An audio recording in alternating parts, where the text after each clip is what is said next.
Bienvenue à ce webinaire des capteurs au champ pour le suivi des cultures.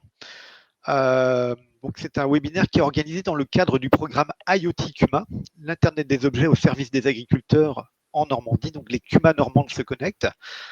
IoT CUMA, c'est un projet partenarial européen, donc un projet de type PEI, donc soutenu par l'Europe et la région Normandie, et donc impliquant les fédérations de CUMA de Normandie, la fédération des CUMA de l'Ouest, le Siléban, donc, qui est une station expérimentale spécialisée dans le légume de plein champ et qui est basée tout près de Cherbourg, l'organisme de contrôle laitier littoral normand, la Chambre d'agriculture de Normandie, donc effectivement Unilassal.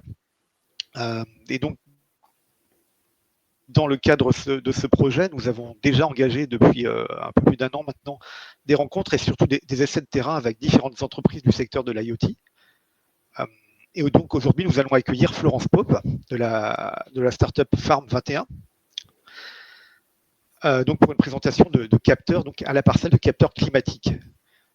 Important à savoir, IoT CUMA, c'est un projet qui se déroule en Normandie, mais qui est aussi en lien avec d'autres projets pilotés ou dans lesquels nous sommes associés au niveau des CUMA de l'Ouest, en Bretagne et en Pays de la Loire. Et donc par conséquent, j'ai invité à ce webinaire différents partenaires sur ces autres territoires et j'ai cru voir Ludovic Pat qui est donc de Terrena par exemple qui est dans le webinaire aujourd'hui. On a également Anne-Laure de la Fédération des CUMA Bretagne-Île-Armor et qui est basée à Rennes. Et donc David, tu l'as dit, David Erizou qui est enseignant-chercheur à Unilassal a invité plusieurs des étudiants, de ces étudiants à nous rejoindre. Et donc je l'indiquais au tout début, Rodolphe Lormelin, qui a priori ne pouvait pas être présent, est bien là. Donc, il est agriculteur dans le Calvados. Il est président de la Fédération des CUMA de Normandie-Ouest. Et oui, tu es, Rodolphe, en général largement impliqué dans tous les projets à orientation techno. Et les questions de météo au champ, c'est une de tes préoccupations. Tu es aussi en particulier producteur de lin. Et donc, dans le cadre de ce projet, c'est une filière qui nous intéresse. Le déroulement de ce webinaire, Florence Pope va nous présenter, va nous présenter les solutions de capteurs proposées par Farm 21 ou Farm 21, on verra comment on dit. Je crois que c'est une start-up hollandaise, en hollandais, je ne vous le ferai pas. Et ensuite, on aura donc 20 minutes de présentation environ et nous aurons donc en fin de webinaire un temps d'échange avec la possibilité pour vous de poser des questions. Si vous voulez en noter quelques-unes, on a dans le chat de Jitsi, l'outil que nous utilisons aujourd'hui, on a la possibilité de poser des questions. Donc, je vous invite à les laisser dans ce chat.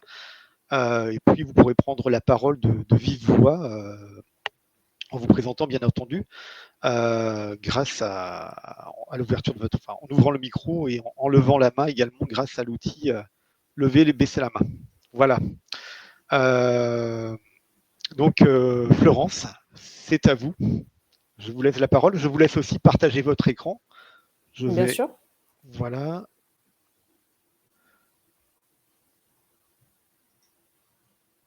À vous. Je vous laisse prendre la main. D'accord. Donc, bonjour, je me présente. Je suis Florence de la société Farm 21, Florence Pope, du coup. Donc, nous, comme Stéphane l'a précisé, nous sommes une start-up néerlandaise. On a 3 ans d'existence à l'heure actuelle. Et il y a environ 2 ans, nous avons lancé sur le marché notre première génération de capteurs capacitifs. Ce sont des capteurs qui vont permettre de collecter un certain nombre de données climatiques, comme la température de l'air, la température du sol, mais également l'humidité de l'air et du sol sur 3 niveaux de profondeur pour cette première génération. Donc, on sera sur des tranches au niveau de la partie humidité, de collection de données sur du 0 à 10, du 10 à 20 et du 20 à 30 pour cette partie capteur capacitif. Et donc, on aura une sonde, un capteur de température qui va analyser la température du sol à moins 10 cm. Donc, ça, c'est pour la partie capteur en elle-même. Donc, je vais partager mon écran pour vous présenter un petit peu plus la société et ce qu'on propose à l'heure actuelle. Donc, je pense que vous voyez mon écran à l'heure actuelle. Oui, c'est bon. Oui. Donc, Farm 21, on a vendu environ un peu plus de 4000 capteurs dans le monde. On monitore environ 20 cultures différentes sur 15 pays différents. On a la capacité d'être entre 10 et 30 fois plus abordable que nos concurrents, ce qui nous donne bien sûr la capacité de collecter 10 à 30 fois plus de données que d'autres solutions. Donc, à l'heure actuelle, nous avons développé 2 principaux capteurs et d'autres encore sont en cours de développement et en cours de lancement. Donc, c'est le FS11. Donc, le FS11, comme je l'ai stipulé, va marcher d'une manière capacitive et un fonctionnement de mesure TDR pour le coup, et qui va analyser pour la partie humidité du sol ces 3 niveaux de profondeur et qui va fonctionner avec le système de connectivité LoRa. Donc, LoRa, qu'est-ce que c'est? C'est un système basse fréquence qui s'apparente plus ou moins à de la 3G, 4G, qui va être relayé par la même infrastructure au niveau du territoire français notamment, puisque nous, on va utiliser le réseau Obgenus, donc Bouygues Télécom, pour faire la transmission des données donc collectées par le capteur vers la plateforme en ligne qui va vous proposer justement ces données sous forme de graphique. Donc, l'aspect sympathique de notre solution, c'est la capacité de collecter, bien entendu, ces 4 types de données différentes. Ça, c'est une certitude. Mais il y a la partie installation aussi. Pourquoi? Parce qu'on a une solution qui, à l'aide d'un piquet en métal pour faire le pré-trou, va être installable en 5 minutes. Pareil pour l'aspect connectivité et activation du capteur à la plateforme, puisqu'on a un système de QR code qui se trouve juste ici et qu'on répète au niveau du boîtier à piles, qui va vous permettre, avec votre smartphone, de connecter et d'activer le capteur à la plateforme en ligne pour laquelle je vous ferai une démonstration par après. Donc, ce capteur, comme je l'ai dit, on va se démarquer en termes de coût. C'est un capteur qui est très abordable, un des plus abordables au monde en l'occurrence, puisqu'on est à 89 € hors taxe pour ce matériel, avec un abonnement annuel de 63 € qui va inclure donc la connectivité au réseau LoRa, mais également l'utilisation de notre plateforme en ligne pour tout ce qui est collecte d'informations.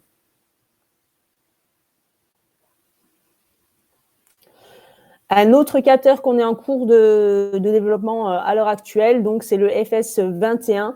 Ce FS21, la différence avec l'autre capteur, c'est le système de connectivité. On sera sur un système de connectivité dit Narrowband qui nous offre d'autres possibilités de connexion, notamment dans les pays du Nord-Amérique, où ce système et ce réseau de connectivité est plus répandu à l'heure actuelle. Donc, en termes de capacité de collecte de données, on sera sur les mêmes données, en l'occurrence, donc température de l'air, humidité de l'air, humidité et température du sol sur les mêmes niveaux de profondeur, à la différence qu'ici, la température va être collectée à 2 points, à moins 10 cm et à moins 20 cm pour ce capteur. Après, au niveau des zones de profondeur explorées, on sera sur la même dimension. Par contre, on aura la capacité d'interchanger les branches et peut-être de penser à adapter une branche plus courte au niveau du capteur ou alors une branche plus longue pour explorer d'autres niveaux de profondeur. L'autre particularité de ce capteur, bien entendu, c'est l'aspect batterie. Aujourd'hui, on fonctionne sur la première génération avec une pile 3 volts pour une durée de vie finale d'1 an, puisqu'on a une remontée d'informations en moyenne toutes les heures. Avec ce système-là, au niveau du FS21, on va avoir la possibilité d'avoir une pile rechargeable et même la possibilité de faire un rechargement de cette pile via un système de panneaux solaires. Donc, pour le prix de ce capteur, on était en cours de réflexion et in fine, on s'est arrêté sur 175 € hors taxe pour ce matériel. Donc, c'est un matériel pour lequel on est en cours de mise en place de prototypes et pour lequel la production à un niveau industriel va débuter d'ici 1 mois environ. Et donc, en termes de coût annuel par rapport à l'abonnement, donc système de connectivité avec le réseau Narrowband plus la plateforme, on aura le même coût annuel, bien sûr, qui sera proposé à nos différents partenaires. Alors, bien sûr, la plateforme, on aura l'opportunité de la voir tout à l'heure, mais globalement, c'est comme ça qu'elle va se présenter à vous, avec la possibilité, bien sûr, de mettre en place des alertes, donc de recevoir des emails avec des paramètres que vous aurez évalués au préalable. Donc, vous allez rentrer manuellement sur la plateforme ce type de paramètres ou de données. Et quand les paramètres seront atteints, ou les niveaux seront atteints, vous allez recevoir un email vous informant qu'il y a matière à agir au niveau de votre culture.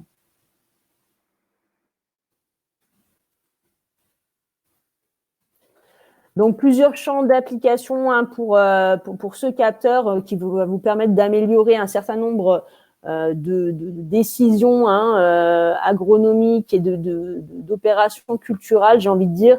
Bon, le premier thème auquel on pense naturellement, c'est à l'irrigation, puisqu'on a la possibilité de générer une automatisation de l'irrigation avec les données collectées par ces capteurs, tout simplement en reliant les références API de notre plateforme à une autre plateforme qui permettrait une automatisation. On peut envisager, avec les données collectées, d'avoir un système totalement autonome et automatisé pour la partie irrigation. Il en est de même pour la partie fertilisation, puisqu'on rejoint un petit peu l'aspect irrigation en termes de prise de décision culturelle. Et également l'aspect protection des cultures, toujours en relation avec le système d'alerte que j'ai mentionné tout à l'heure, en l'occurrence les informations au niveau des paliers à remplir, puisqu'on sait que des maladies cryptogamiques vont se développer de manière plus favorable à certains niveaux de température et d'hygrométrie. Ça va vous permettre, de par ce fait, de recevoir un email quand justement la pression fongique est atteinte. L'aspect semis est aussi quelque chose, un thème pour lequel nos capteurs sont très recherchés.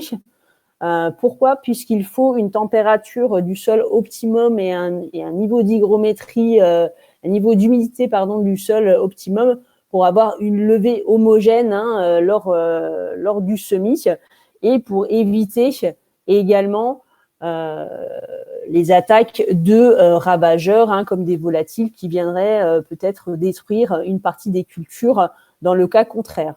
Donc, avoir les bonnes informations en temps, ça vous évite justement des problèmes en aval en termes de gestion de vos cultures.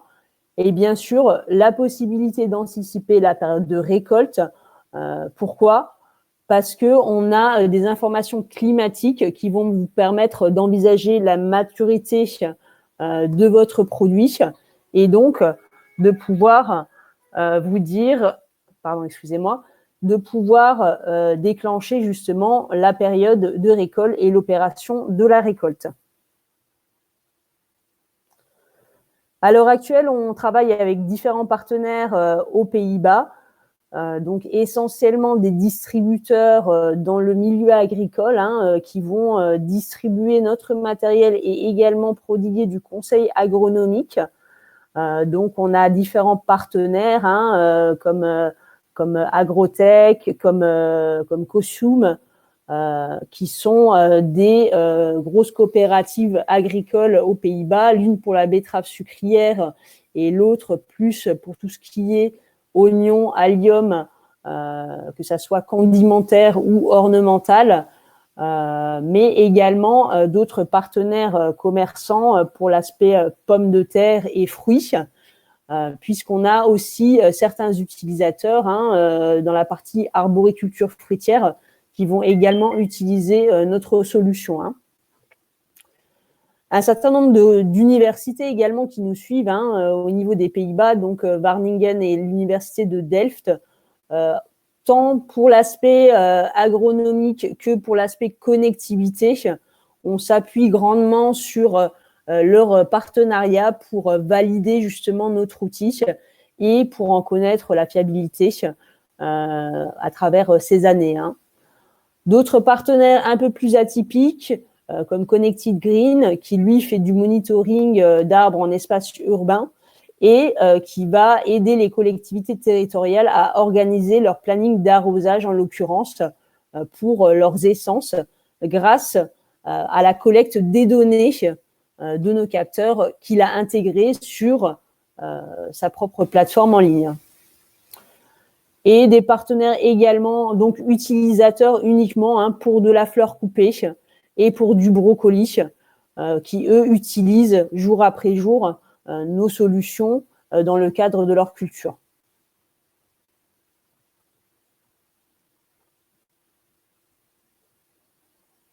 Est-ce que vous avez des questions jusqu'ici ou est-ce que ça viendra après?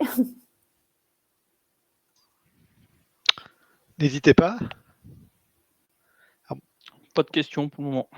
Davidé, je crois que Davidé a une question. Oui. Bonjour madame, merci pour cette Bonjour. introduction. C'est David Eritz, je suis enseignant-chercheur en agronomie et ma curiosité est plutôt sur les retours que les agriculteurs et les utilisateurs vous ont fait au fur et à mesure du développement de votre outil. Des retours d'usage, est-ce que c'était plutôt sur la durée de la batterie? Est-ce que c'était sur les types de capteurs? Voilà, quelles ont été les remontées les plus fréquentes? Merci. Alors, les remontées les plus fréquentes, c'est toujours bien sûr dans l'aspect installation, puisque dans ce cas de figure-là, on a toujours des agriculteurs qui doivent installer le matériel eux-mêmes ou alors les conseillers agronomiques dont les premières étapes sont un petit peu fastidieuses. J'ai eu l'opportunité de mettre en place cette semaine des capteurs, nos premiers capteurs au niveau du territoire français avec un semencier de betteraves sucrières. Donc, c'est vrai que si on n'a pas du personnel qui est un petit peu aguerri au niveau de l'aspect nouvelles technologies, que ce soit au niveau du smartphone ou au niveau Internet, l'exercice est un peu plus compliqué, on va dire, quand on est dans ce cas de figure. Mais globalement, on s'en est sorti au bout d'une demi-heure en parallèle avec mon équipe pour mettre en place cette solution. Mais c'est vrai que les premiers pas sont toujours assez compliqués, mais après, globalement, on a quand même une bonne collecte des informations tout au long de l'expérience de nos agriculteurs, puisque la solution est facile d'implantation. On peut aussi la déplacer assez facilement quand il y a des rotations de culture, notamment pour les personnes qui sont sur de la grande culture. Donc, c'est vrai que l'expérience globalement est plutôt positive. Après, il y a des cas anecdotiques de problématiques de connexion ou de détérioration par rapport au gel ou par rapport à la pluie, mais c'est vraiment, c'est anecdotique. J'espère avoir répondu à votre question. Merci madame, oui. D'accord, ok, superbe. Une question très basique, Florence. Vous avez indiqué le sigle TDR en tout début de votre intervention. Très franchement, je ne sais pas ce que c'est. Donc... Alors, donc je vais faire suivre un lien par rapport à ça sur le chat.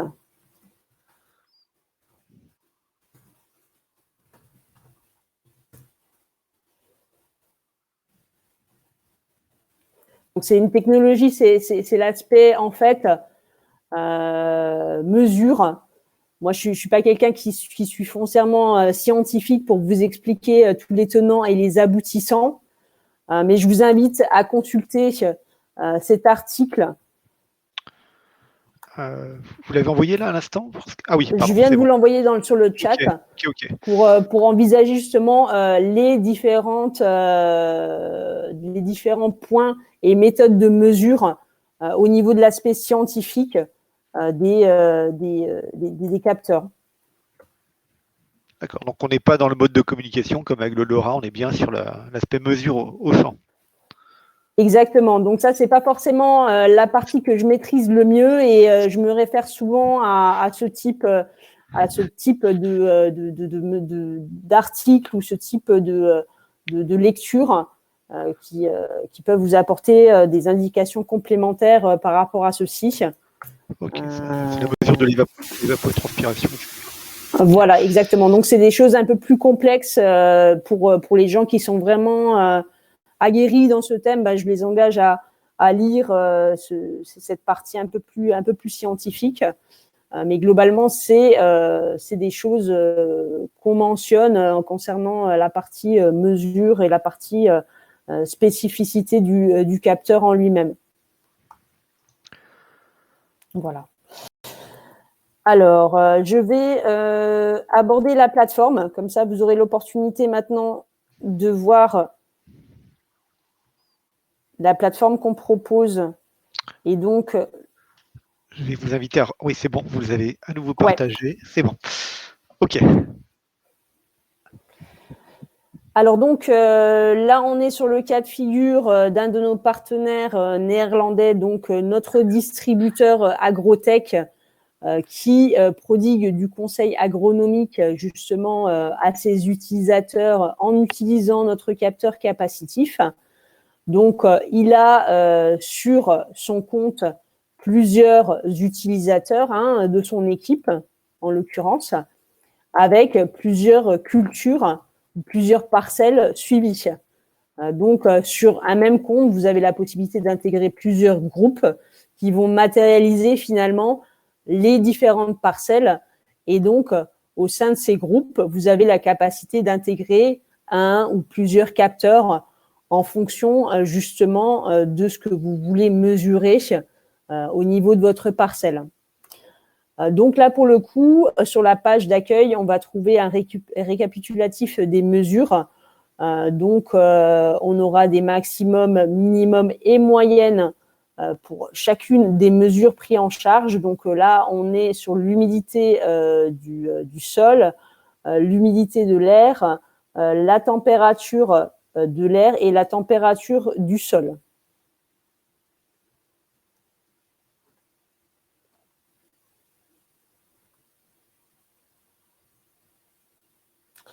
Alors, dans cette partie-là, on arrive à la partie donc alerte. Et donc, vous avez, comme je l'ai mentionné tout à l'heure, la possibilité de mettre en place des seuils qui vont faire office de paramètres pour recevoir votre email quand vous avez des problématiques au niveau de votre culture. Donc, vous avez des paliers minimum, des paliers maximum. Alors, par exemple, Sander, lui, il a décidé, pour un but d'anticipation de la pression fongique, de recevoir un email quand la température de l'air allait excéder les 15 degrés et que l'humidité allait excéder les 95%. Donc, une fois que ces paramètres sont rencontrés, il va recevoir un email pour qu'il puisse avertir son client et lui dire qu'il y a matière à effectuer un traitement préventif. De la même manière, on va envoyer un email si nos capteurs rencontrent des problèmes de connectivité ou des problèmes de remontée de données. Vous allez avoir cette information qui va vous être envoyée par ce biais.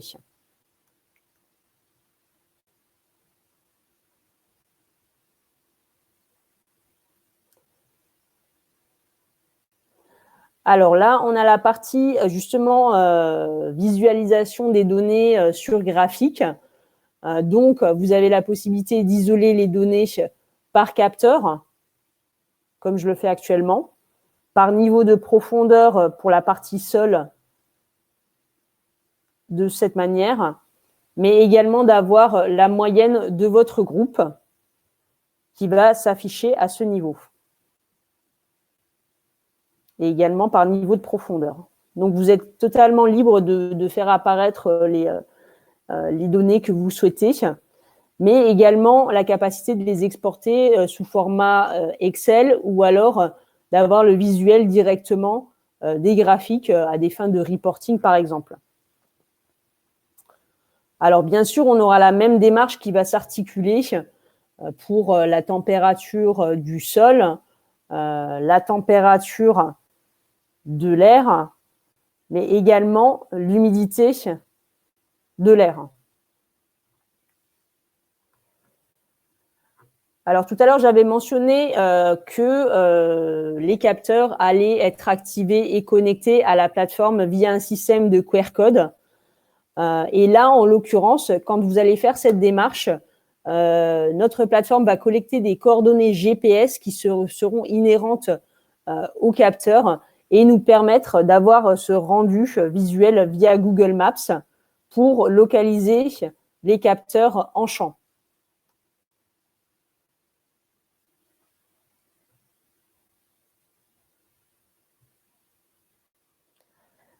À côté des données graphiques, des données collectées par le capteur en lui-même, on va proposer un certain nombre de données météo, comme les précipitations par heure et la force et la vitesse du vent. Donc ça, c'est des informations qu'on va proposer à partir d'une autre plateforme qui s'appelle Open Weather API et qui vous donne l'opportunité d'avoir des informations locales historiques des stations météo situées à proximité de votre capteur. Donc, c'est les informations des stations qu'on va voir ici, qu'on va être en capacité de reproposer sur notre site Internet.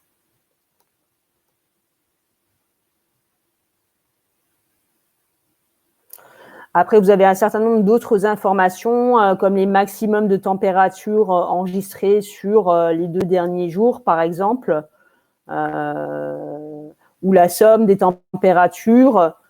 Ça, c'est vous qui gérez la visibilité des informations, puisque vous pouvez facilement déplacer les widgets au niveau du tableau, mais également les supprimer ou les modifier, ou alors ajouter une widget qui vous serait manquante.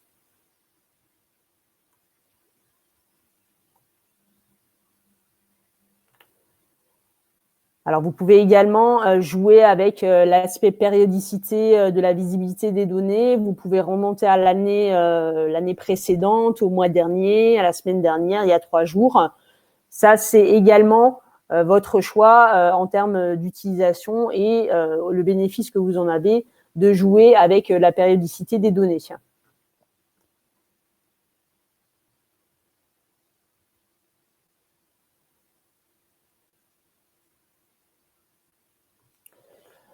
Donc, sur le dernier onglet, on a l'aspect création des groupes. Donc, comme je le disais tout à l'heure, vous allez scanner le QR code pour lier le capteur à la plateforme en ligne. Dans ce cas de figure, on va vous demander de renseigner un type de sol, puisqu'on a effectué des calibrages sur 12 types de sols différents pour vous proposer des données précises lors de leur collecte. Et donc, vous allez également, lors de cette démarche, mentionner la typologie de votre culture et créer des groupes de cette manière en leur donnant un nom pour regrouper les capteurs qui se trouvent au niveau de la parcelle. Donc là, on va avoir justement par groupe le nombre de capteurs situés dans ce même groupe, donc dans cette même parcelle, avec un niveau de pile notifié et également la dernière remontée d'informations qu'il y a eu au niveau du capteur. Donc là, on voit que celui-ci, il a eu une actualisation il y a 30 minutes, celui-ci, il y a 43 minutes. Alors, bien sûr, on est sur un profil néerlandais en activité. Mais comme je sais que je vais avoir la question, hein, on peut changer la langue pour l'avoir en anglais ou en français.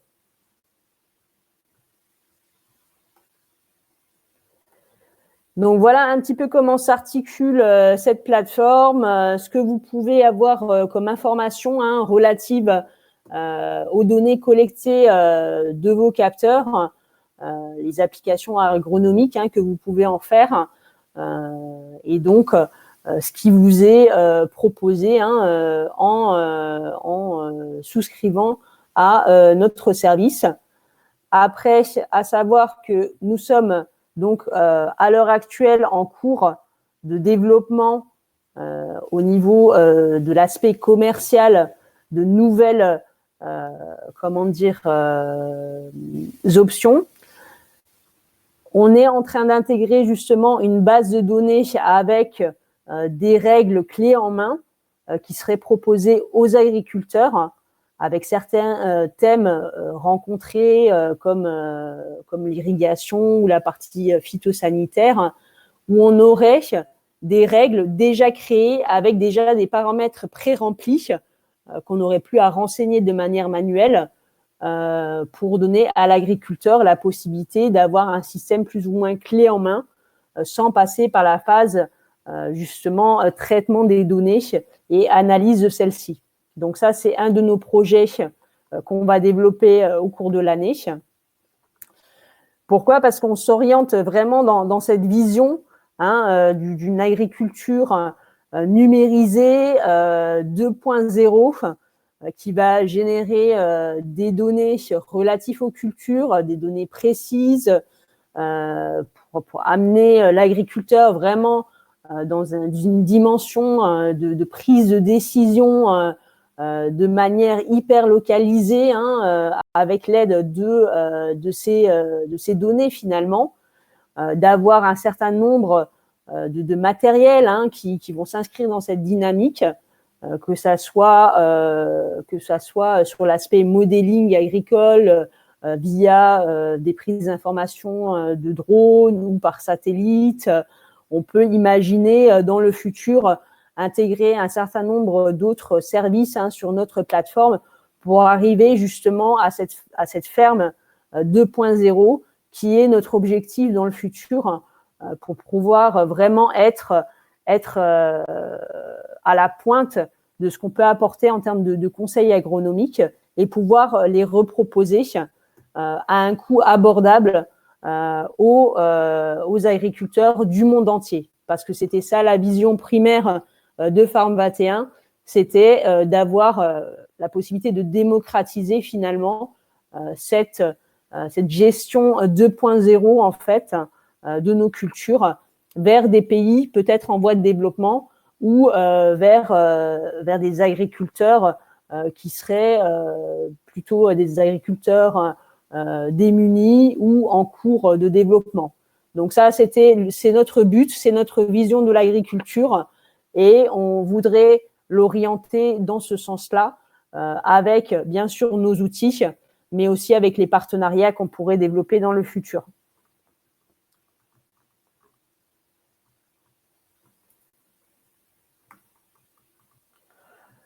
Et donc, on a un certain nombre d'outils également qu'on va développer hein, en dehors des deux que j'ai mentionnés hein, sur mon premier slide.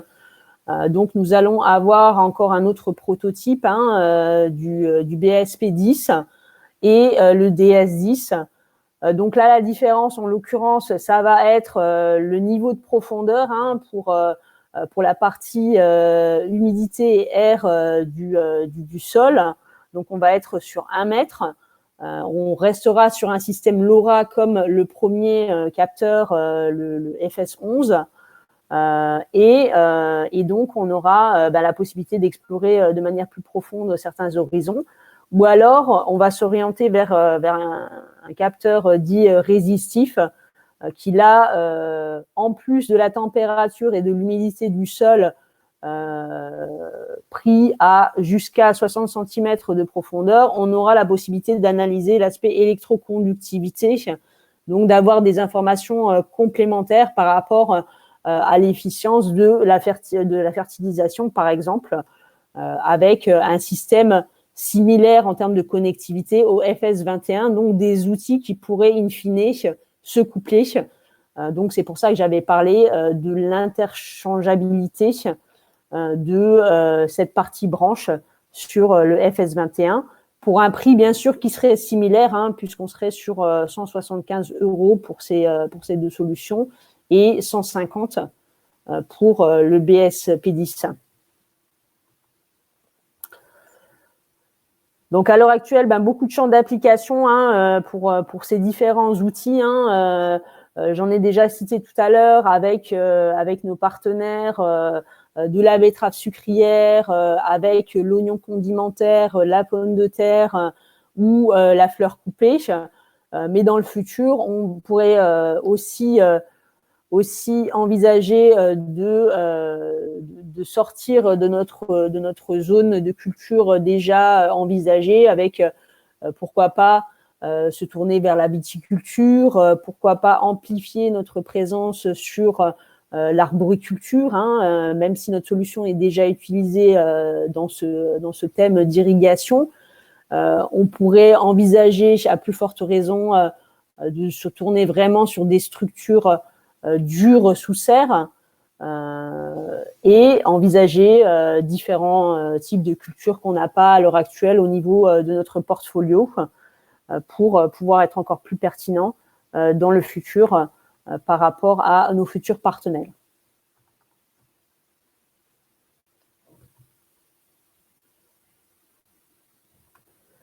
Donc voilà, j'ai fini avec la présentation donc de notre plateforme, de la société, de tout ce que je pouvais vous proposer en termes de support et en termes de visibilité de nos produits. J'espère que ça a été intéressant pour vous de pouvoir aborder ce genre de matériel et de thématiques. Bien sûr, je reste ouverte à vos questions pour le prochain peut-être quart d'heure qui va nous rester.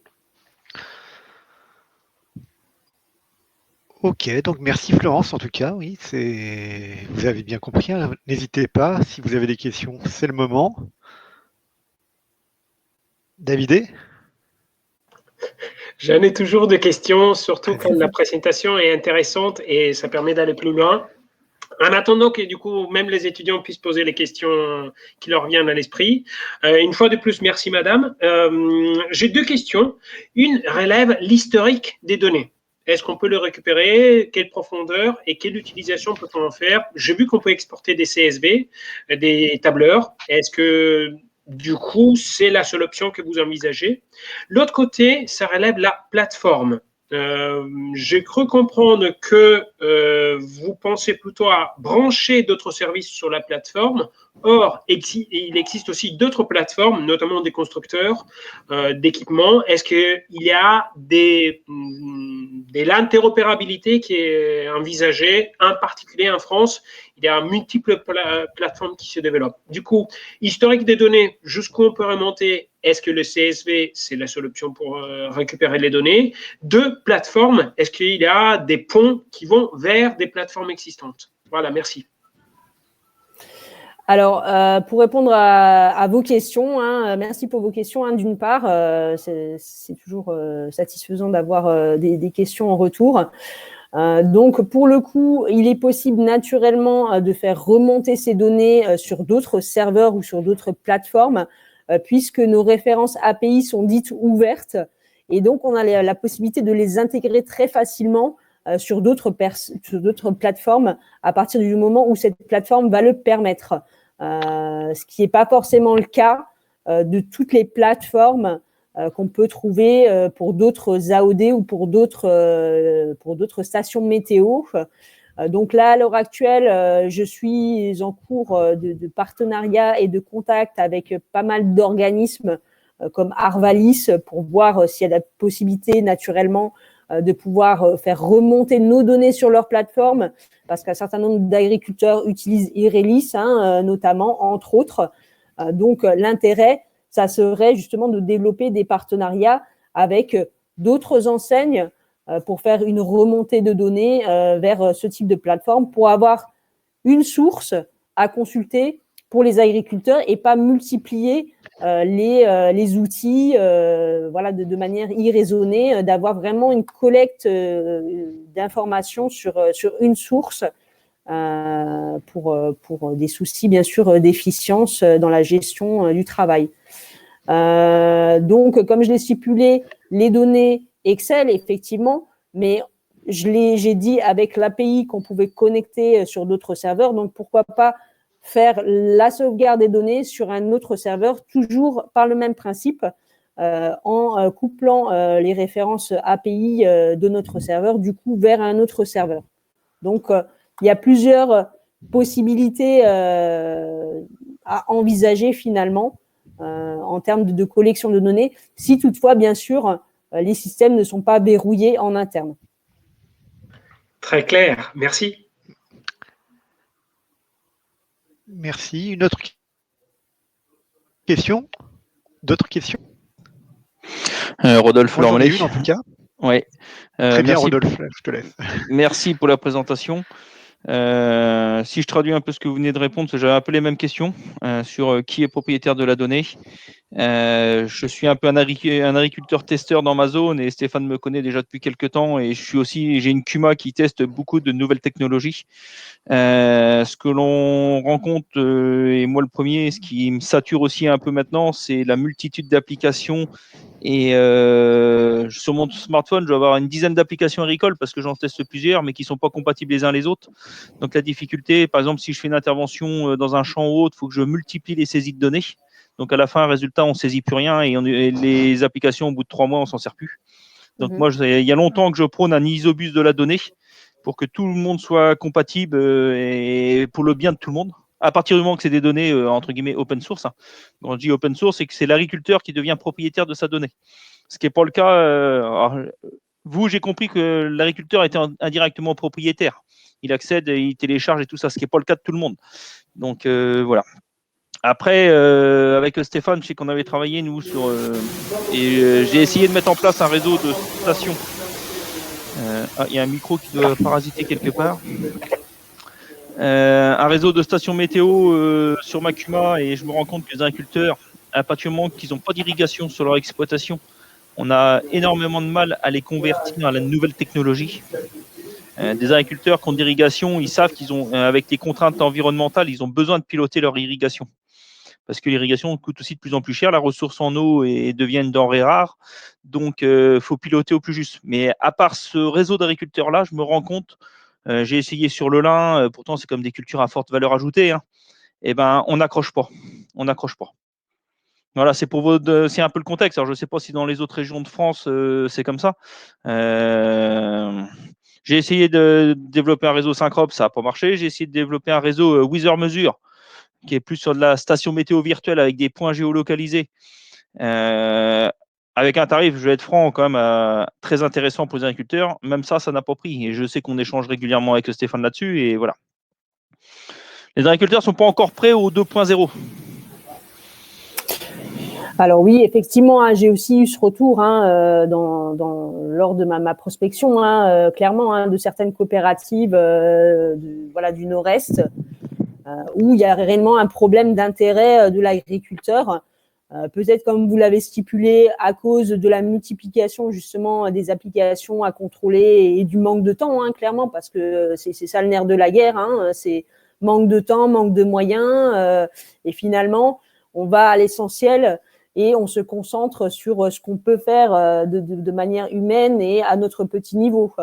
Donc je comprends que s'il n'y a pas un aspect économique, comme vous l'avez stipulé derrière, concernant l'irrigation ou les contraintes liées à la PAC, on n'a pas forcément de suivi et de rigueur par rapport à ce type d'outils, malheureusement, si on n'a pas l'accompagnement des personnes comme Stéphane de CUMA ou alors des personnes de la Chambre d'agriculture. Et donc, ça, c'est vrai que dans le futur, peut-être que ça va changer avec la nouvelle génération d'agriculteurs qui arrive, de pouvoir justement utiliser ce type d'outils et de faire en sorte que l'Union européenne fasse une promotion de ce type d'appareil pour encourager justement l'utilisation et la mise en place de matériel d'aide à la décision finalement. Puisque le but du jeu, c'est de développer l'agriculture de demain et de s'inscrire au niveau international comme de réels compétiteurs par rapport aux Américains, par rapport à l'Amérique du Sud, qui sont beaucoup plus avancés au niveau de la collecte de données et du big data et qui arrivent à des niveaux d'agriculture de précision que certaines startups ou certaines grosses entreprises à l'heure actuelle ont du mal à égaler. Donc, c'est aussi dans ce but-là, si on ne veut pas se retrouver bloqué avec la concurrence internationale, il faut vraiment penser à développer ce type d'outils et à développer les partenariats et à favoriser la communication sur l'intérêt de l'outil. Peut-être que ça marchera mieux, comme je l'ai stipulé, avec la nouvelle génération d'agriculteurs plus au fait et plus à même, plus réactifs concernant l'implantation de ces nouvelles technologies. Je vais juste vous faire une remarque en contradiction. Quand j'ai voulu développer mon réseau de stations météo sur ma CUMA, c'était limite les anciens qui étaient plus réceptifs que les jeunes. Ah bon? Non, tout simplement parce que je vais imager un peu, mais dans l'ancienne génération, entre guillemets, ils ont fait le tour des phytos et tout ça, et ils veulent pas se faire dépasser. Donc c'est limite eux qui ont plus la soif d'apprendre de la nouvelle technologie par rapport aux jeunes qui croient un peu tout savoir, et voilà. D'accord, intéressant. Après, si vous le souhaitez, moi je peux vous mettre en lien avec des taillages pour regarder, notamment sur le lin. Le lin, une des clés de réussite maintenant, on n'a plus d'insecticides, donc c'est la température du sol pour avoir une vitesse de levée la plus rapide possible pour passer à travers les insectes. Donc il y a peut-être des pistes à explorer de ce côté-là pour essayer de faire la promotion. Et moi je suis convaincu de ce type de système-là. Et du fait qu'on a des exploitations avec des parcellaires de plus en plus éparpillés. Donc, on ne prend pas forcément le temps de prendre la voiture pour aller mesurer la température de son sol, pour voir si c'est bon à semer. On arrive avec le matériel et une fois qu'on est dans le champ, si c'est trop humide, on est là, mais tant pis, on y va quand même. Si c'est trop sec, merde, on a loupé le créneau parce qu'il aurait fait que je vienne 3 jours avant. Voilà. Mais après, c'est le contexte aussi qui fait que, quand j'en discute avec des voisins agriculteurs, c'est qu'est-ce que ça va nous rapporter économiquement. Si je résume, des remarques qu'on a souvent, nous, dans nos campagnes, quelles que soient les productions, c'est de dire, vous nous dites toujours, il faut investir dans une nouvelle technologie, c'est toujours des sommes supplémentaires. Par contre, on vend toujours au même prix qu'il y a 30 ans. Oui, alors ça, après, c'est des réflexions économiques via un système de distribution et des marges qui ne sont pas en faveur des agriculteurs, encore une fois. Donc ça, là, le débat, il va évoluer vers l'aspect économico-social finalement d'un secteur agricole qui est plus ou moins laissé pour compte avec des distributeurs et des intermédiaires qui, eux, font le gros du bénéfice sur le travail, rigoureux de l'agriculteur au quotidien. Et ça, effectivement, il y a des choses à changer peut-être du côté de la distribution finalement, d'avoir une implication peut-être de ce type d'enseigne ou de ce type de partenaire pour aider les agriculteurs à se développer sur l'aspect numérique. Ou il faut que vous arriviez à nous prouver que si, grâce à vos capteurs, on arrive à semer le lin à la date optimum par rapport à la température du sol et qu'on peut se passer de 5 insecticides derrière, là, c'est tout gagné. Alors justement, je vous laisse, Florence, je vous en prie. Alors oui, effectivement, on aura peut-être la capacité de le faire. J'aimerais bien vous vendre du rêve et de la magie, mais clairement, ça se fera peut-être pas sur une saison. On ne va pas avoir toutes les réponses à ce genre de questions sur une saison. Il faudra de l'expérience, il faudra des données collectées, il faudra des retours agronomiques, il faudra un certain nombre de savoirs et de synergies communes entre partenaires pour arriver à cette démarche et pour pouvoir satisfaire des demandes précises d'agriculteurs. Ce qui va être favorable pour vous, c'est le changement climatique. C'est-à-dire que par rapport à l'ancienne génération, à telle date, il se met tous les ans à peu près à 3 jours près, il se met à la même date. Et maintenant, il faut s'adapter en permanence à la météo. Et je pense que c'est là que vous avez un avenir. Et quand j'ai lancé un peu la boutade des insecticides, mais c'est ça. C'est-à-dire qu'on se rend compte, si on continue à semer les lins aux mêmes dates que d'habitude, 2 coups sur 3, maintenant, on se plante. C'est effectivement ça la problématique qu'on rencontre sur n'importe quel type de culture. C'est l'aspect changement climatique. C'est comme nous aux Pays-Bas, il y a 2 semaines, il faisait -10, tout était gelé. Une semaine après, on était à +13. Donc voilà, on est dans cette démarche climatique à l'heure actuelle, que ça soit dans les pays du sud de l'Europe ou dans d'autres continents du monde. On n'a plus de saison, on n'a plus de cohérence climatique et donc plus de problématiques liées aux phytosanitaires, aux ravageurs, aux pertes de rendement, aux pertes de récolte. Et ça, c'est les agriculteurs qui vont en payer le prix, ce n'est pas les distributeurs, soyons clairs. Donc, c'est vrai que dans ce sens, et c'est pour ça qu'on a souhaité développer cette solution à un coût abordable, c'est pour pouvoir le rendre disponible à des agriculteurs avec peut-être des cultures avec moins de valeur ajoutée pour qu'ils aient des informations face à l'expérience climatique vécue au niveau de leur culture.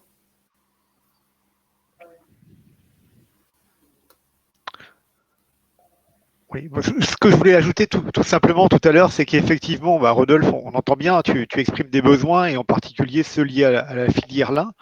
On en avait déjà parlé et effectivement, Florence, je vous l'ai dit en introduction et lors de nos échanges préalables, c'est que dans notre projet IoT Kuma, on a déjà mis en place des objets connectés, alors sur matériel, au champ, des stations météo.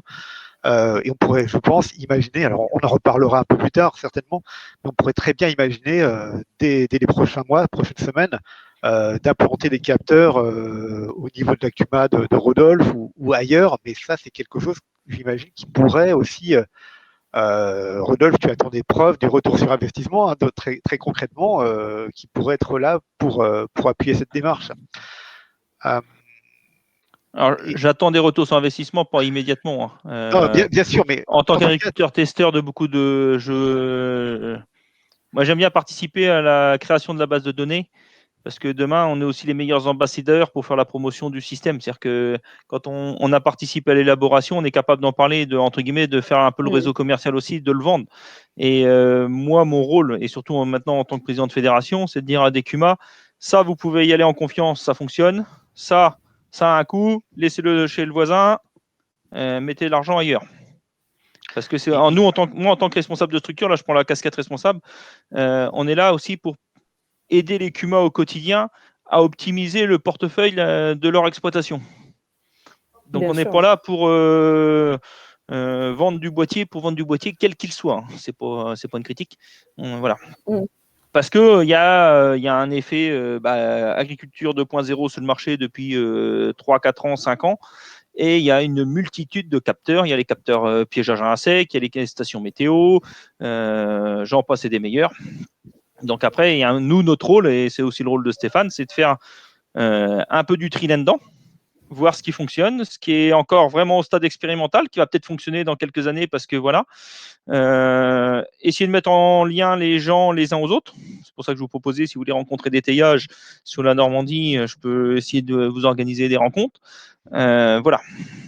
Je pense que ces capteurs-là, chez nous, alors je vais parler pour le territoire normand, mais éventuellement Grand Ouest, c'est sur le lin, c'est sur le maïs. La réussite aussi du maïs, c'est les conditions de semis.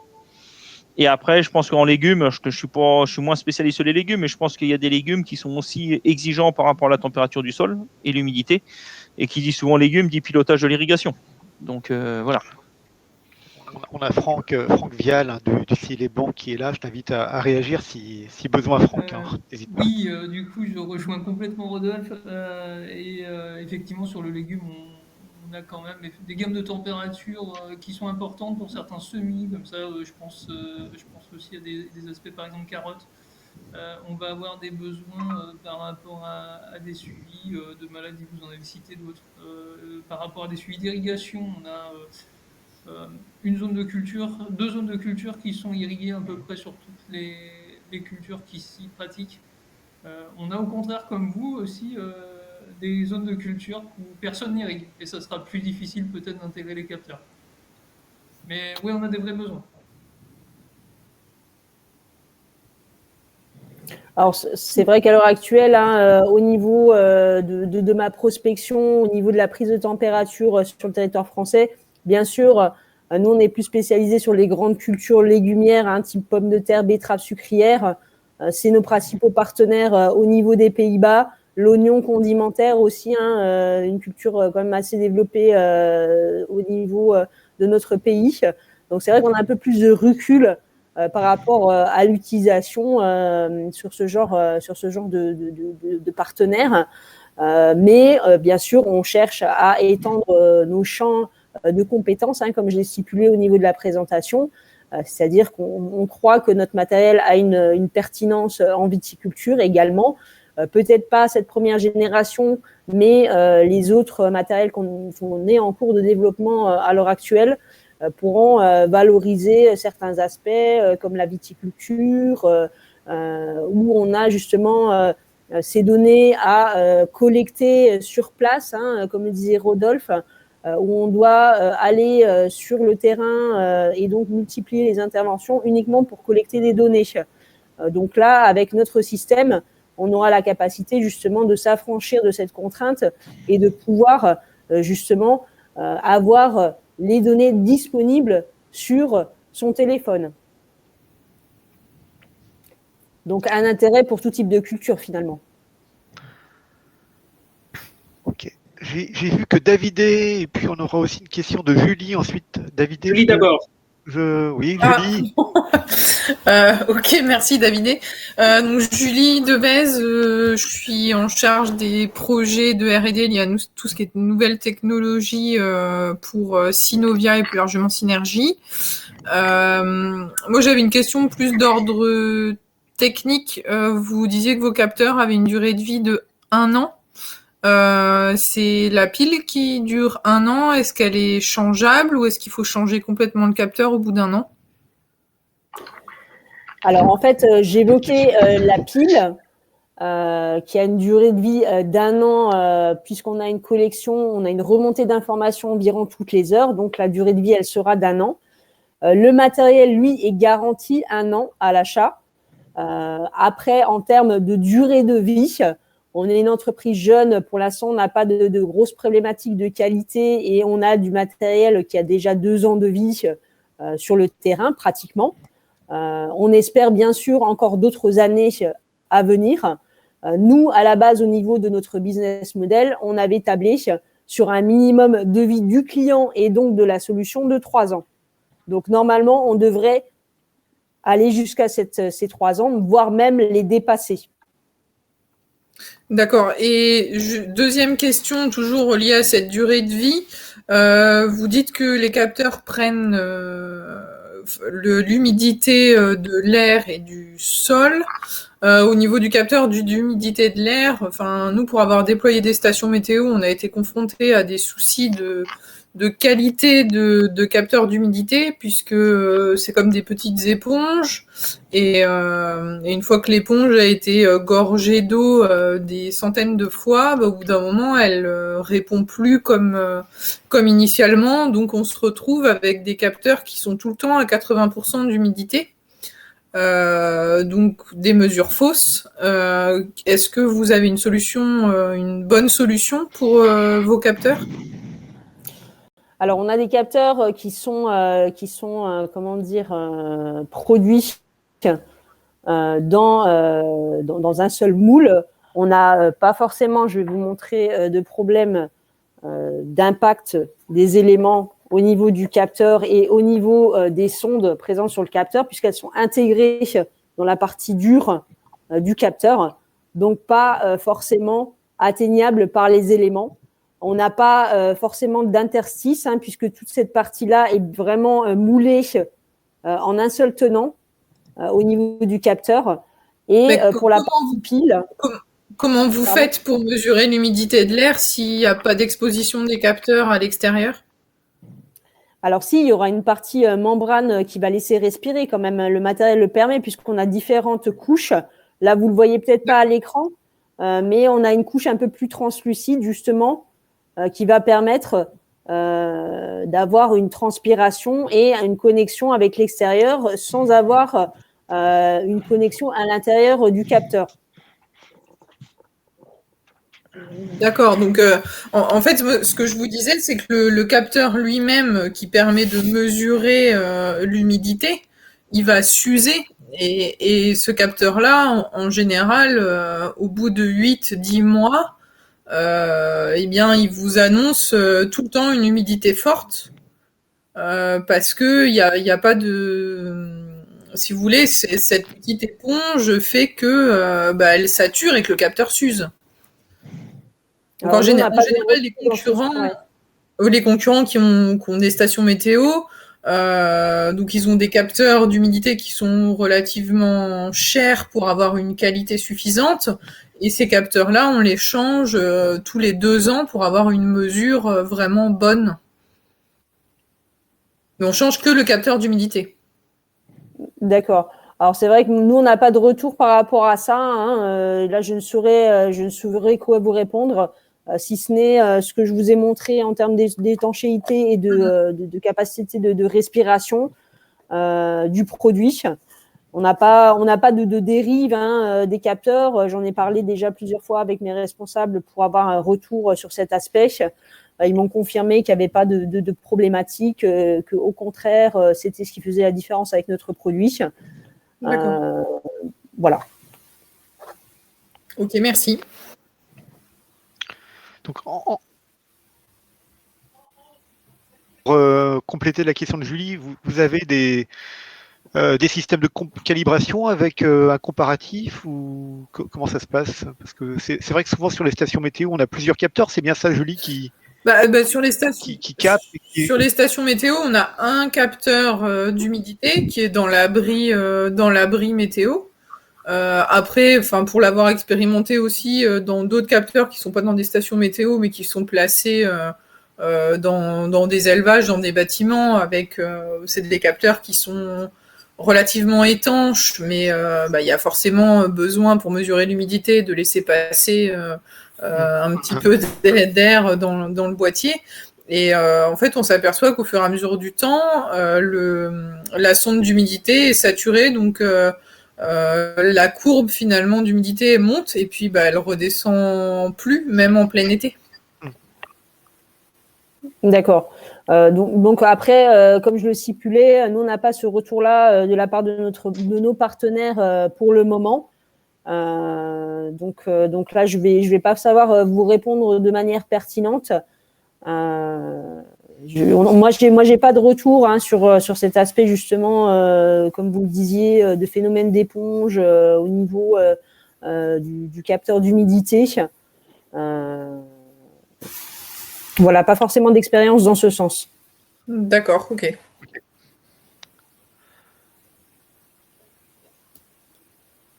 Davidé? Oui, ma question relève du coup du projet IoT Kuma qui porte sur le partage des objets connectés. C'est la dimension au-delà de l'individuel, au-delà du simple utilisateur. J'imagine que la plateforme déjà se prête. Est-ce que vous avez des retours d'utilisation dans lesquels il y a plusieurs administrateurs, ou en tout cas plusieurs administrateurs qui auraient les mêmes droits ou une modulation des droits? Je ne sais pas si ma question est claire. Alors, Stéphane, en fait, peut-être tu peux compléter aussi pour le projet et l'intérêt du projet. C'est le partage oui. Effectivement, le croisement d'informations entre agriculteurs d'une même CUMA ou avec des salariés de la CUMA pour des décisions d'intervention. Un salarié pourrait accéder aux N sondes des N adhérents de la CUMA, par exemple. Alors oui, effectivement, c'est le cas de figure que je vous ai montré tout à l'heure avec notre distributeur, en l'occurrence, où on a plusieurs de ces conseillers agronomiques qui partagent la même plateforme pour l'ensemble de la société. Donc, on a niveau organisation, au niveau de la création du compte, et après, on pourra intégrer plusieurs utilisateurs qui vont également recevoir des emails s'ils sont sur la même parcelle. Par exemple, s'il y a une personne ou deux personnes qui suivent les mêmes parcelles, c'est possible d'ajouter plusieurs emails pour la partie alerte. Après, peut-être avoir un niveau d'administrateur, j'ai pas entendu parler de cette démarche parce qu'il n'y a pas forcément des données relatives à de la sécurité bancaire ou des choses que les utilisateurs lambda ne peuvent pas faire. Puisque on est sur des standards très simples en matière d'utilisation et de visualisation des données. Après, tout est possible en matière de développement. S'il y a un niveau supplémentaire à rajouter pour de l'administration ou des visuels à verrouiller, ça sera très simple de les mettre en place. Merci. Ok. Merci. Une autre question peut-être? Pour la boutade, j'oserais dire que les nouvelles générations, pour l'instant, n'ont pas accroché parce qu'on n'a pas eu des questions de la part de la dizaine que j'ai amenée. Futur agriculteur en plus, donc Voilà.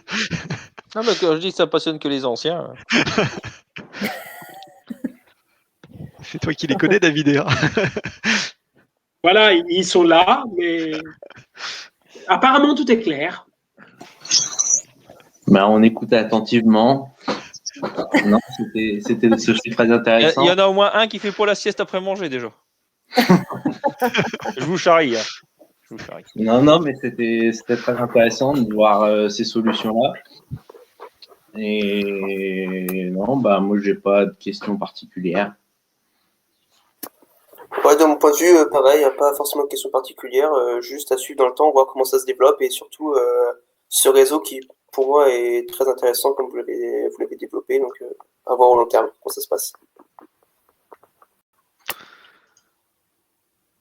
Bon, après, bien sûr, Stéphane a mes coordonnées. Si toutefois vous avez une illumination ou cette nuit vous vous réveillez d'un trait d'un seul en pensant à mes capteurs, vous vous dites « Ah, il faut que je lui pose ces questions », vous allez vers Stéphane et il me fera un plaisir de transmettre toutes vos questions et vos idées. Juste une petite question rapidement. Ça fait combien de temps que le projet existe? J'ai pas dû attendre, ou alors j'étais pas là, mais depuis combien d'années vous êtes sur ce projet-là? Alors nous, on a 3 ans d'existence au niveau de la start-up et le capteur a été lancé il y a environ 2 ans sur le marché. Ok, d'accord, merci beaucoup. Voilà. Non, moi, j'aurais plus des besoins d'autres capteurs. Moi. Un peu en complément de ce que vous faites, c'est l'avantage de vos capteurs, c'est qu'on peut déceler des stress hydriques et éventuellement des stress liés à l'absorption d'oligo-éléments, des choses comme ça dans les sols. Et moi, je sais que personnellement, je m'intéresse de plus en plus à tout ce qui est analyse de sève des plantes. Et l'idéal, on peut peut-être rêver un jour, c'est qu'on ait l'analyse de la sève sous forme un peu comme un scanner à l'instant T dans le champ pour pouvoir peaufiner de la micro-fertilisation. On se rend compte aussi pour stimuler les défenses contre les champignons, éventuellement aussi contre les insectes, c'est l'équilibre au sein de la plante des différents oligos. L'agriculture, jusqu'à encore pas très longtemps, était focalisée sur l'azote, sur le phosphore. Et on se rend compte qu'on peut mettre des litres et des litres d'azote et de phosphore. Si on n'est pas équilibré en cuve, en manganèse, en bore et tous les autres oligos, à l'inverse, on favorise des maladies. Bien sûr. Et on se rend compte avec des systèmes, je ne veux pas dire limités en intrants, mais bien pilotés, on n'a plus de parasitifs ou très peu. Et on consomme beaucoup moins d'éléments fertilisants. Et résultat, on se fait moins taper sur les doigts par tout ce qui est agence de l'eau et compagnie. Donc voilà, c'est des pistes. Donc oui, effectivement, il y a beaucoup de pistes qui mériteraient d'être creusées et qui fera peut-être la fortune de l'entrepreneur de demain au niveau du monde agricole, que ça soit justement, comme vous le stipuliez, l'aspect analyse de précision pour de la micro-fertilisation, aussi être en capacité de détecter les excès ou les manques d'azote. Ça, pour différentes cultures, c'est encore un thème qui est prégnant à l'heure actuelle. Et donc, je pense que ça fera la richesse de l'entrepreneur de demain. Ouais.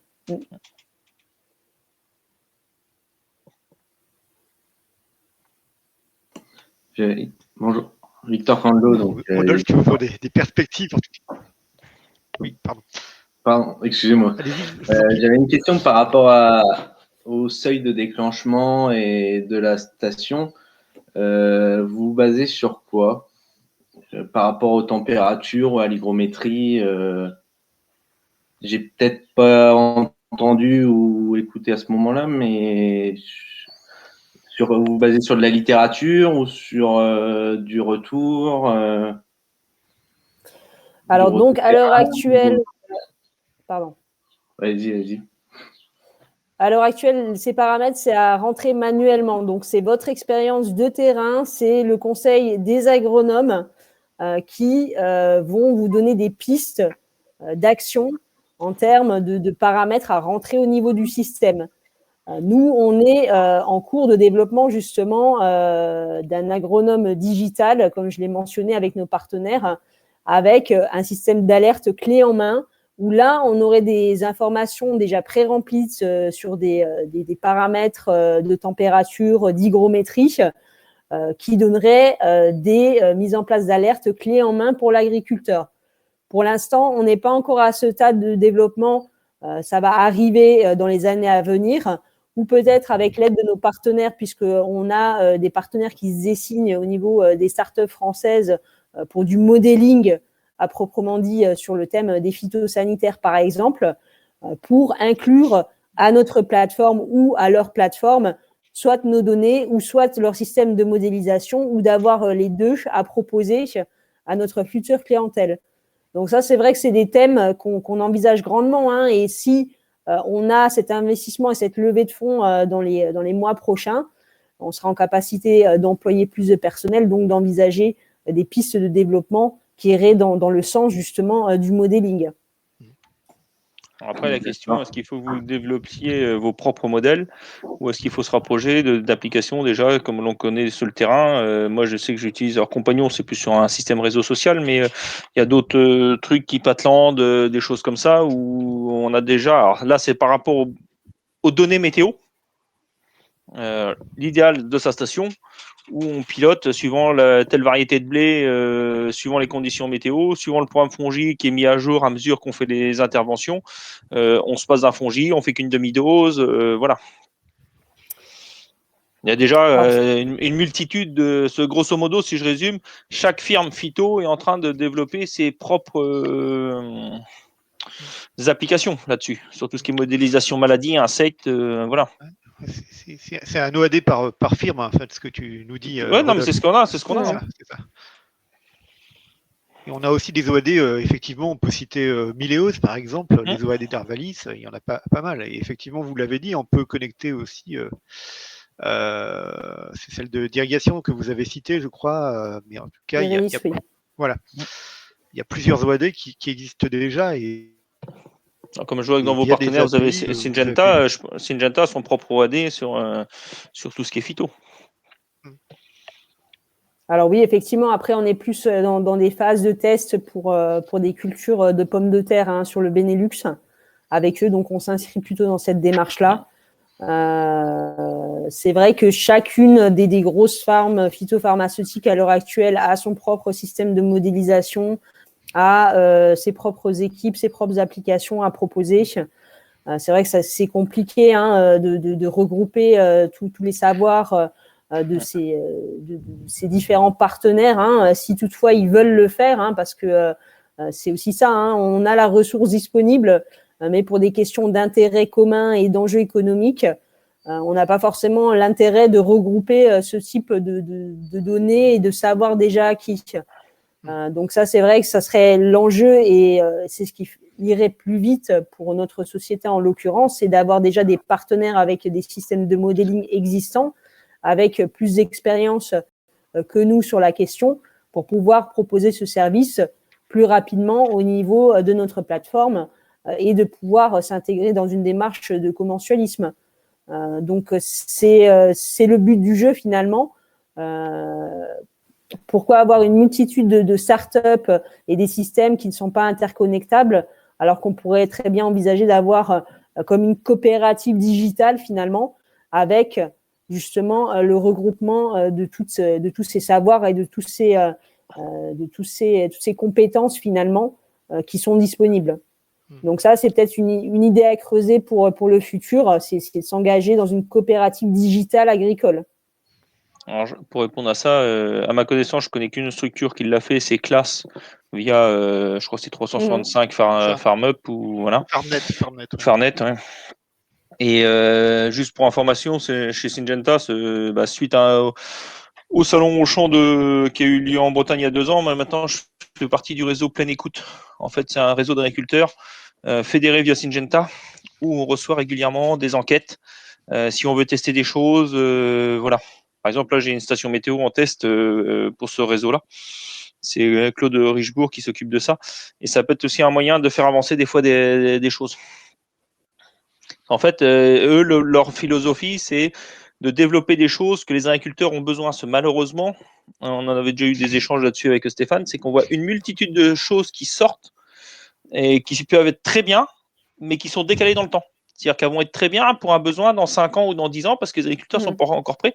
Par contre, nous, on a des besoins au quotidien qui, pour le moment, ne sont pas forcément résolus. C'est-à-dire que des fois, vous êtes trop en avance sur votre temps, et c'est ce que j'ai dit tout à l'heure, et ben, résultat, il y a beaucoup, et on le voit aussi dans les startups, il y a beaucoup de startups qui se créent, et malheureusement, il n'y en a pas énormément qui passent, entre guillemets, au stade industriel. Parce qu'il y a toujours la bascule qui est compliquée. On le voit sur les stations météo. Je ne citerai pas de nom, mais il y a des structures qui n'arrivent pas à passer le cap startup. Alors qu'ils ont un très bon produit, sur le fond. Mais oui, après c'est vrai que pour tout ce qui est levée de fonds, notamment, souvent on a des startups, comme vous le disiez, qui sont trop en avance parce que les investisseurs ont cru en leur projet. Mais on n'est pas au bon momentum en fait. Et c'est ça la problématique, c'est que par exemple des startups un peu plus terre à terre comme la nôtre avec du matériel assez simple, on a du mal justement à faire de la levée de fonds parce que on est considéré comme pas assez dans la tendance de la technologie et dans un futur irréalistique, pas assez novateur. Et pas assez novateur. Donc c'est vrai que c'est là où on va avoir des difficultés finalement, c'est que on a un produit qui est sympathique, qui est pertinent, qui est démocratisable, mais en attendant, on a des gens qui pensent qu'on va amener des robots avec des drones, un petit peu comme dans les films de science-fiction, et puis faire des analyses avec de la vision. Mais si on prend l'exemple chez nous d'Erinov, Erinov était novateur dans le truc et ils ont disparu. Parce qu'ils n'ont pas réussi à placer, parce qu'ils étaient sur un coût trop supérieur et parce que les agriculteurs n'en trouvent pas l'intérêt. Moi, j'ai utilisé Erinov pendant 3 ans, j'en étais super satisfait et puis j'ai vu des trucs intéressants. Mais parce que les agriculteurs ne sont pas encore prêts de faire venir un drone et après de récupérer les données et les mettre dans le boîtier de l'ordinateur. Parce que tout le monde veut acheter le toute option en matériel. 90% des agriculteurs ne savent même pas utiliser un quart des options. Voilà, et là, je pense qu'il y a vraiment quelque chose à creuser par rapport à l'accompagnement du client au niveau des startups, d'avoir justement un service complet d'accompagnement, de formation, peut-être, qui pourrait aider la confiance et qui pourrait renouer le monde de la startup avec le monde du milieu agricole, parce que souvent, on s'aperçoit que c'est des gens qui sont surdiplômés, qui ont de très, très bonnes idées, clairement.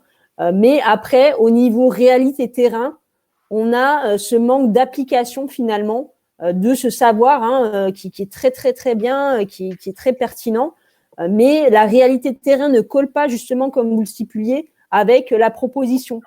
Et c'est là où on a justement la perte de connexion entre le client et entre la start-up qui va faire que à un moment donné, ça va péricliter, tout simplement.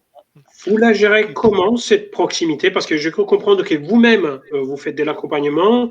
Comment ça se gère, la formation et la prise en main? Et c'est peut-être une réponse rapide parce qu'on est en train d'éclater le temps. Mais et puis moi, je vais devoir vous laisser. J'ai un rendez-vous. On fait encore 10 minutes grand maximum. Et... moi, là, de toute façon, je vais vous quitter. Je vais vous laisser continuer à échanger. Stéphane finira de me faire le débrief. Et j'ai un rendez-vous dans 5 minutes à 3 km de chez moi, donc je vais devoir vous quitter. Ok. Merci en tout cas, Rodolphe. Bonne fin de journée. Merci, bonne fin de journée. Alors donc, excusez-moi. L'accompagnement des agriculteurs. Voilà, l'accompagnement des agriculteurs. Alors nous, clairement, ce qu'on propose, c'est de faire ce qu'on appelle un onboarding, c'est-à-dire dès qu'on a un client qui s'inscrit dans une démarche d'implantation de la solution, on va organiser une visioconférence avec lui et mes responsables pour bien qu'ils comprennent la plateforme, l'implantation, l'utilisation. On a un manuel bien sûr disponible dans les langues de nos partenaires pour les accompagner sur le terrain et bien sûr si c'est nécessaire, comme je l'ai fait hier, c'est de les accompagner en direct pour l'implantation de la solution. Donc ça c'est aussi un aspect peut-être qui manque chez les startups. On se dit ah oui c'est un très bon produit, c'est super simple d'installation. Oui quand on a Bac+5 effectivement. Ou quand on a des années d'expérience avec des téléphones portables ou avec le milieu du numérique. Mais ce qui n'est pas forcément le cas de tous les agriculteurs qui représentent la majorité du profil des exploitations agricoles françaises. Donc, c'est vrai que cet accompagnement, peut-être, ça serait le point de captage de l'attention et peut-être de rétention du client qui manque finalement à ces startups et l'accompagnement tout simplement, que ça soit lors de l'implantation, de la prise en main ou alors de la gestion dans le temps de l'outil.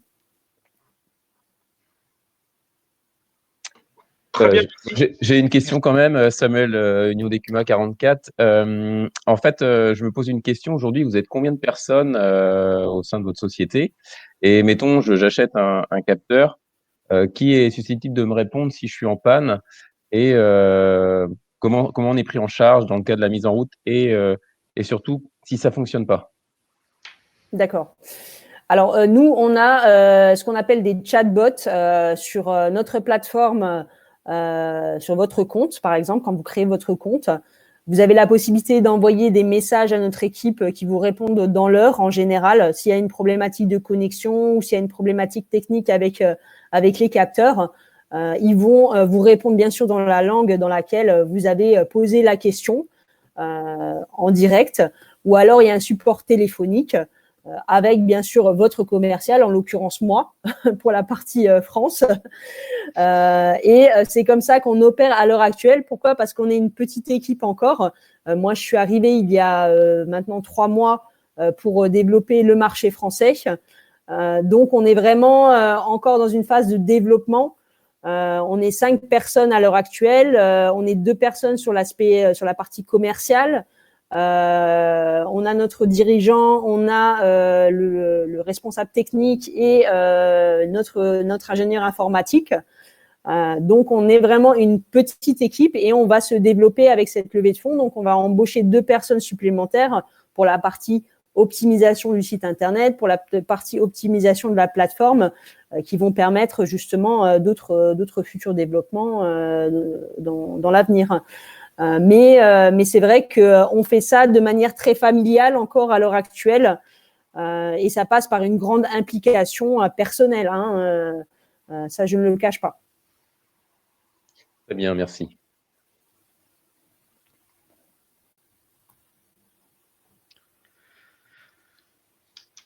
Bon, bien écoutez, merci en tout cas à tous. Je pense que je vous avais promis 1 heure grand maximum. On atteint largement l'heure et demie. Pour ma part, ça a été très très intéressant. J'imagine bien que nous allons à nouveau rentrer en contact, Florence. J'ai bien entendu sûr. que là, il y avait quelques velléités, notamment de la part de Rodolphe. Je pense qu'avec d'autres partenaires, on pourra reparler également de futures implantations de vos capteurs dans le cadre de nos expés et puis plus largement.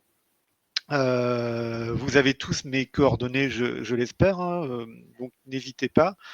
Vous avez aussi normalement celle de Florence, ou alors je les remettrai dans un mail à l'issue de la réunion. Et puis à l'issue de la réunion, je publierai aussi, alors dans un premier temps, dans un cadre restreint, notre vidéo, notre webconf. Et en tout cas, merci à tous pour votre présence. Et encore une fois, merci Florence pour vos réponses en tout cas. Merci à vous pour ce temps que vous m'avez accordé, pour cette opportunité. Ce fut un plaisir. Première grosse webinarie pour ma part, donc une expérience nouvelle, un nouveau challenge qui s'offre à moi, mais ce fut très agréable.